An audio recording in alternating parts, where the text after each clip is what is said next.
വിശുദ്ധ യോഹന്നാന്റെ സുവിശേഷം 11 അധ്യായം 1 മുതൽ 16 വരെയുള്ള തിരുവചനങ്ങൾ. ലാസറിന്റെ മരണം. ലാസർ എന്നു പേരായ ഒരുവൻ രോഗബാധിതനായി. ഇവൻ മറിയത്തിൻ്റെയും അവളുടെ സഹോദരിയായ മർത്തായുടെയും ഗ്രാമമായ ബഥാനിയായിൽ നിന്നുള്ളവനായിരുന്നു.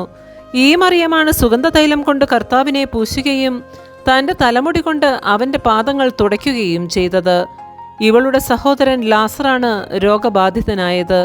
കർത്താവെ, ഇതാ അങ്ങ് സ്നേഹിക്കുന്നവൻ രോഗിയായിരിക്കുന്നുവെന്ന് പറയുവാൻ ആ സഹോദരിമാർ അവൻ്റെ അടുക്കിലേക്ക് ആളയച്ചു.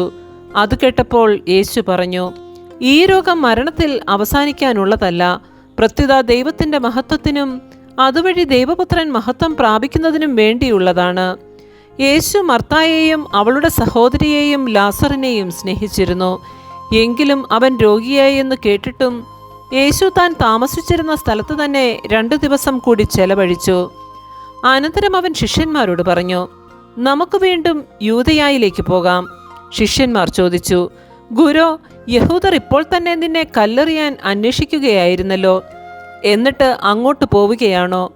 യേശു പ്രതിവചിച്ചു, പകലിന് 12 മണിക്കൂറല്ലേ? പകൽ നടക്കുന്നവൻ കാൽത്തട്ടി വീഴുന്നില്ല. ഈ ലോകത്തിൻ്റെ പ്രകാശം അവൻ കാണുന്നു. രാത്രി നടക്കുന്നവൻ തട്ടി വീഴുന്നു, കാരണം അവന് പ്രകാശമില്ല. അവൻ തുടർന്നു, നമ്മുടെ സ്നേഹിതനായ ലാസർ ഉറങ്ങുകയാണ്, അവനെ ഉണർത്താൻ ഞാൻ പോകുന്നു.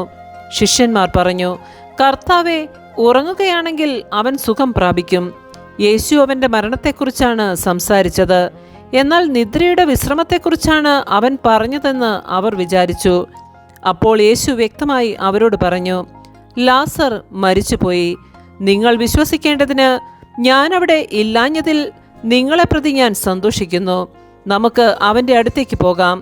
ദിദീമോസ് എന്ന തോമസ് അപ്പോൾ മറ്റു ശിഷ്യന്മാരോട് പറഞ്ഞു, അവനോടൊപ്പം മരിക്കാൻ നമുക്കും പോകാം. നമ്മുടെ കർത്താവായ മിശിഹായ്ക്ക് സ്തുതി.